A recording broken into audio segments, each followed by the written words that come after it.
So, did you know that there's a country at the bottom of the world where the people wear bare feet to supermarkets, they eat pies for breakfast, and consider pineapple flavoured chocolate a national treasure? So us Kiwis do things a little bit differently around here. To us it seems perfectly normal, but to the rest of the world we must seem like nutty bastards. So in this episode we're going to take a look at the Kiwi traditions that the world thinks is a little bit crazy. So take off your shoes, get comfy, and let's get into it, eh?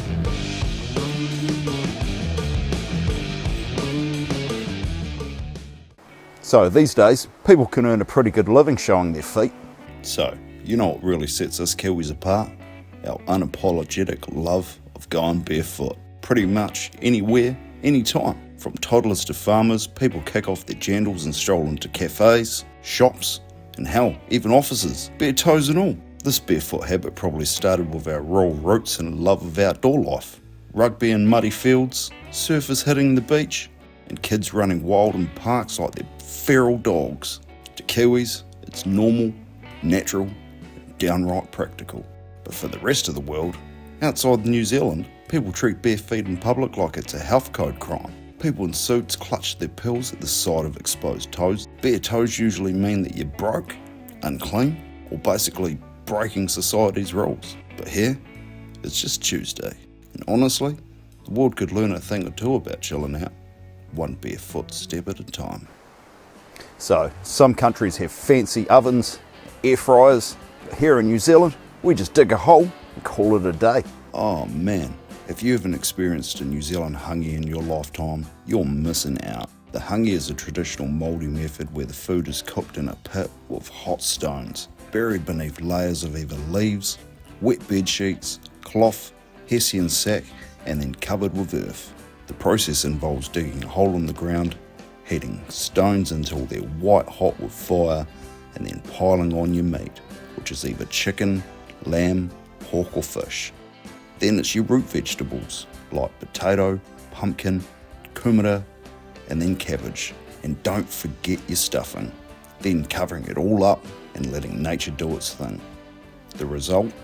Tender, slow-cooked goodness that's totally worth the wait. But the Hangi isn't just about the food. It's a social event. It's a family gathering. It's a way to connect with nature and tradition. Meanwhile, the rest of the world thinks New Zealanders are crazy for going through all that hassle just to cook their food in the ground. But here, patience is a virtue.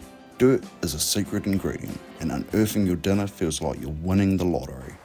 Alright, it's time to spread out.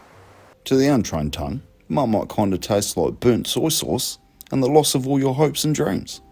But to us Kiwis, it's a national bloody treasure. Mumm white, to the uninitiated, is that thick, black, salty yeast spread that looks like tar and smells vaguely like burnt socks. But it tastes, well, it kinda tastes like it too. But in a really good way. And if you pair it with a slice of cheddar, you've got yourself a Kiwi lunch staple. Because it's simple, nostalgic, and somehow makes you feel morally superior to the Vegemite eating Australians. But to the rest of the world, they hate it. Most foreigners react like they've been poisoned to death because they don't get the golden ratio right. It's all about the small spread, but apparently fermented yeast and dairy isn't a universal flavour profile. But here in New Zealand, marmite and cheese is a declaration of taste bud toughness and a daily dose of vitamin B disguised as a breakfast, lunch, or dinner. So guess what? It's Friday night, you're too tired to cook, so there's only one option. And no, it's not a poached chicken fillet with white rice, because we don't care about carbs. Here in New Zealand, Friday night means one thing and one thing only: fish and chips. Well, it used to. Now it's kind of just takeaway Fridays. Either way, it's not supposed to be a meal, it's supposed to be a greasy, golden ritual. This tradition of fish and chips was dragged over by the British along with the Queen and cricket. Originally tied to the Catholic no-meat Fridays, by the mid-1900s, us Kiwis promptly dropped the religion but clung to the fried food. Meanwhile, the rest of the world is busy trying to turn fish and chips into some fancy plated experience with trifle oil and quinoa slaw. The hell is that? They just don't understand why we worship this fried feast every Friday, straight out of a greasy, grey bag. So, Speaking of potatoes, we can't forget potato's son of potato. Righto, so you take 2 slices of soft white bread, slap on some butter, lather it on there, maybe a slice of Cheddar cheese if you're feeling a little crazy, and then you chuck on a big pile of chippies. Whatever flavour you like, I prefer salt and vinegar, and that's crisps to you lot outside the US if you don't know what I'm talking about. It's the lazy snack of the legends. No one really knows where it started. It could have been a late night trial from a hungry stoner, or maybe it was just a solo dad who ran out of lunch fillings and thought, that'll do. But somehow it became a national treasure. But to the rest of the world, they're pretty confused because they put their chippies next to their sandwiches. But meanwhile, we're over here living our best bluebird lives, chowing down some salty vins and tip-top like it's a gourmet feast. So let's keep this intro short and sweet. LMP, or lemon and paeroa, is New Zealand's most iconic fizzy drink, which tastes like, actually, I'm still trying to figure that one out. Invented in the early 1900s in a small town called Paeroa, a genius decided to mix local spring water with lemon flavouring and accidentally created our national beverage. Not quite lemonade and not quite sparkling soda, it's more like a fizzy citrus confusion with a hint of moa and hust eagle. You'll find it at every dairy, every sausage sizzle, and in the hearts of every Kiwi. To outsiders though, LMP is kind of a beverage mystery. Tourists buy it thinking it'll be lemonade, and then they take one sip and then they make the same face when you realise you bought sparkling water instead of plain water. It's a confusing beverage with a name that sounds like a late night law firm. The world doesn't get it, and honestly, I kind of prefer it that way. So this one's pretty unanimously loved around New Zealand. Enter the mince pie. A golden pastry pocket filled with beefy mystery mince and enough lava temperature filling to end your life. But wait, it's not complete without a squirt of Waddy's tomato sauce, our national condiment and our unofficial blood type. Together they form the cornerstone of the Kiwi diet. It's cheap, it's messy, and it's been burning the roofs of mouths since the 1950s. Together you'll find them at petrol stations, bakeries, sports fields, and basically anywhere with good taste. But outsiders look at us in horror. You're putting ketchup on a mince pie? No, Karen, I'm putting tomato sauce on my mince pie. Because this isn't just lunch, it's another New Zealand answer to casual dining. While the rest of the world fusses over tapas and waiting in line at their local sushi joint, we're over here living our best flaky, saucy lives. So unfortunately, I don't have the legs to pull off these next bad boys. Stubbies. Designed by people who looked at a normal pair of shorts and said, too much material, mate. I can fix that. They're short, they're tight, and they're almost certainly older than your dad's car. But they're durable, iconic, and they're dangerously comfortable, or so I'm told.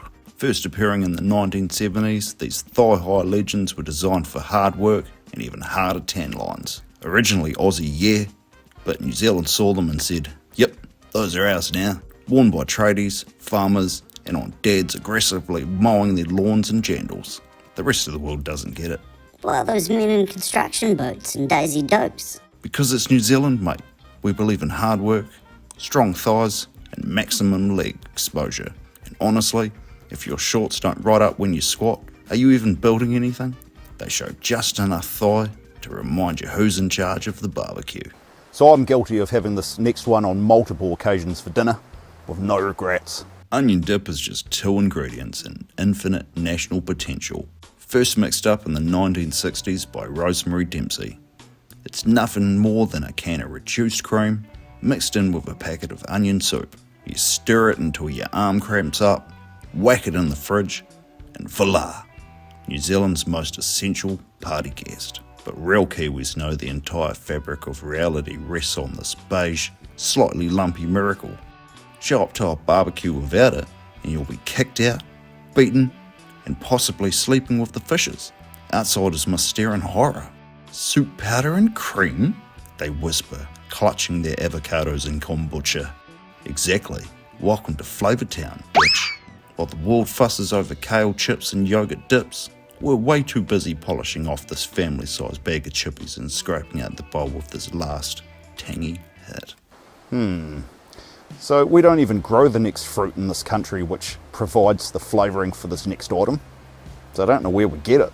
Hey, shut up, don't ask questions. Pineapple lumps are amazing. Chocolate on the outside, artificially pineapple flavoured chewy something on the inside. They're like the lolly that defies explanation. Sometimes too chewy, sometimes teeth shattering.